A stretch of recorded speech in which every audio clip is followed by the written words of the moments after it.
Entertaining can be fun and easy. You don't want to spend all your time in the kitchen, you want to spend it with your guests. Like today, where we're spending it on a boat in the Vancouver harbor. So let's get cooking. Don't forget me, guys.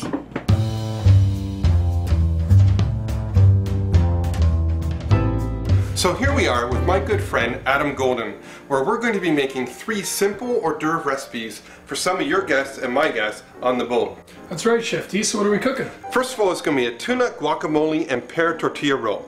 Secondly, it's going to be a smoked oyster, pineapple mango salsa, and we're going to serve it on a Belgian endive leaf. Thirdly, we're going to do a salmon roasted pepper hummus served on naan bread. What we're going to do is just add a little bit of thinly sliced cucumber, so it's a really light, refreshing hors d'oeuvre.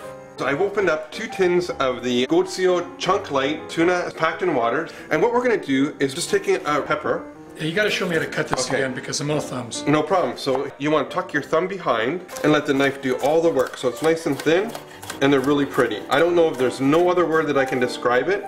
It's just nice and pretty. So there you go. Gorgeous. So do you want to try the next one? Is that as lovely as yours? I think so. I think so too. We're just going to take the pear. I'm just going to cut the bottom off. This is just a little safety. It's not going to move now. Do you see it just moves too easily? Yeah, I've seen you cut onions that way and mangoes that way. That actually saves me a lot of time in the kitchen now. And again, we're just going to quickly julienne it. Now, how long can you make this before you eat it? You can make it 3 hours before. So we can make this at at lunchtime if you're going to serve it later in the day, and or if it, if we're going out later at night, you can make it like 5 o'clock and you're good to go. So what you're telling me is we could have made this a few hours ago? We're going to put the tuna in the bowl. If you want to put the guacamole, the whole all of it in there. All of it, the whole thing? The whole thing. Okay. Then you're just going to mix it all together. Gotcha.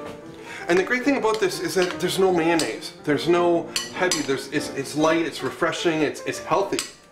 Yeah. Everybody only mixes it with mayonnaise. Yes, exactly. Tuna's a lot more versatile than just mayonnaise, isn't it? You're so right. You're so right. So now I'm going to give you your vegetables and your fruit.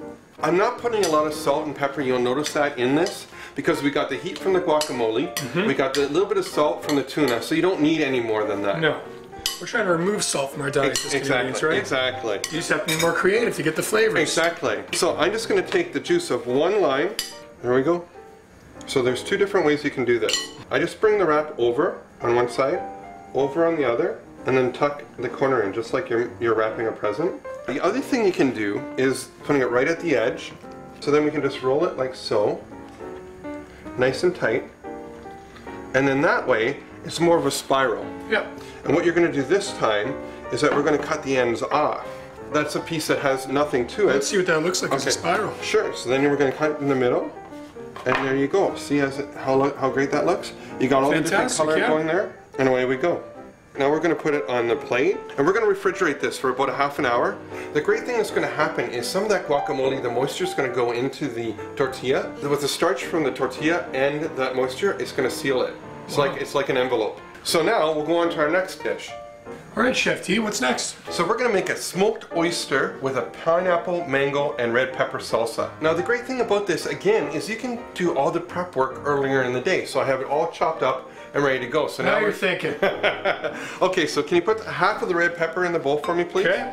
And can we do the same for the pineapple and the mango? Now you want to try and find mangoes that are semi-ripe, because you're going to add a little bit of acid to it, so it's going to start... How do you choose a mango? You're going to touch and feel the mango.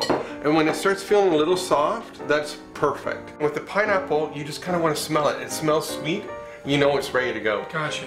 So now we're going to put in some smoked oysters. All right.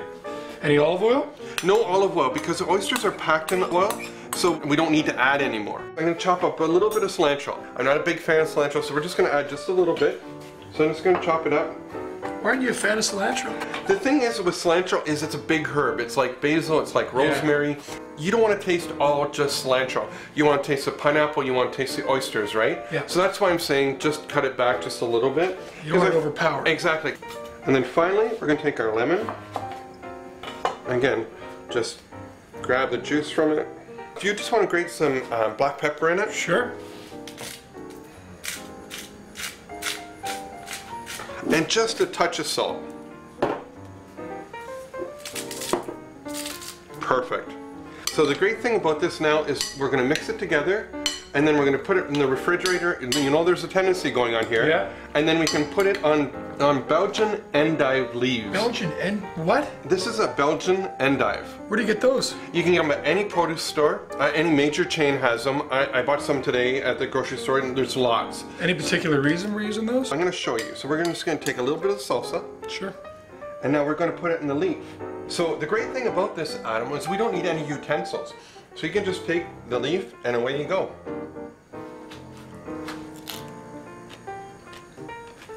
Nice, light, refreshing. Unreal. So we'll put this in the refrigerator, and then when we get to the boat, we'll put it all on the leaves. Perfect. For the last hors d'oeuvre, it's going to be a salmon, roasted pepper hummus, and we're just going to add just a little bit to the hummus to make it that much better. But the great thing about this A little bit of what? we're going to add a little bit of love. Oh. We're going to add a little bit of love. So what you're going to do is you're going to add a little bit of the salmon into the bowl, a little bit of finely diced celery and red pepper, Yep.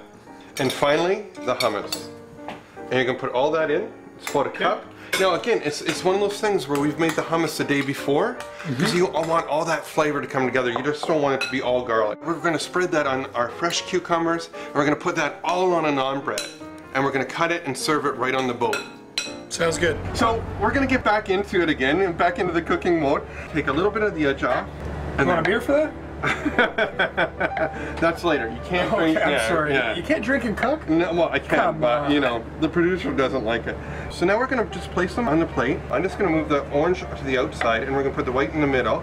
And then that way I'll just look nice and pretty, because we always eat with our eyes. These look fantastic, Chef D.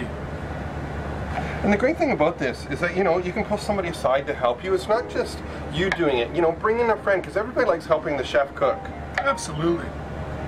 That's what I'm here for. And now, remember when I was telling you about the endive? Peel the leaves off just like so. They're really bitter by themselves. The mango and pineapple salsa is a little bit sweeter. It goes well with the bitter and sweet. Our guests are going to absolutely freak when they see this. And how easy was this? Chop a few vegetables, a mango, and oysters, good to go. That's just the thing of beauty. Perfect. We'll just put this up over here. We've gotten some great naan bread from a little Indian bakery. I've already sliced up my English cucumber, and I'm just going to lay it all the way across. And the great thing about this is it doesn't have to be perfect. You just grab it and just smooth it down. So we're just going to cut it straight down the middle. Now this is where I'm going to wipe it off each time, so then you have a nice clean cut. See, that way it's nice and clean. You're not getting any of the hummus on any of the other part of it. Finally, there we go. And then what I'm going to do is we're just going to place it on just a little bit of overlap, kind of make it a little funky, because you got all different cuts going on here, right? Sure. And with a black backdrop, it just looks absolutely fantastic. You can try this one right here. All right. Oh, this is gonna be good. What do you think? You know, Fabulous. You get a little bit of the salmon, and it's not too garlicky. It just kind of comes all together. Perfect. I think I've said that about everything we've made today. Everything's been delicious. Adam, I think it's time that we take this out and make a lot of people happy. Agreed. So Adam, we want to start at the top. We want to start with Captain Brian here, make sure that he gets looked after, and then we'll take it around to everybody else. It's only fair. Oh, that is very nice. Very nice. Some stresses can be self-induced. Cooking with fresh ingredients does not need to be one of those. Tonight we showed you 3 easy, simple recipes, and now we have the 3 F's: fun, friends, and fireworks. Here's to great eating, because you're worth it.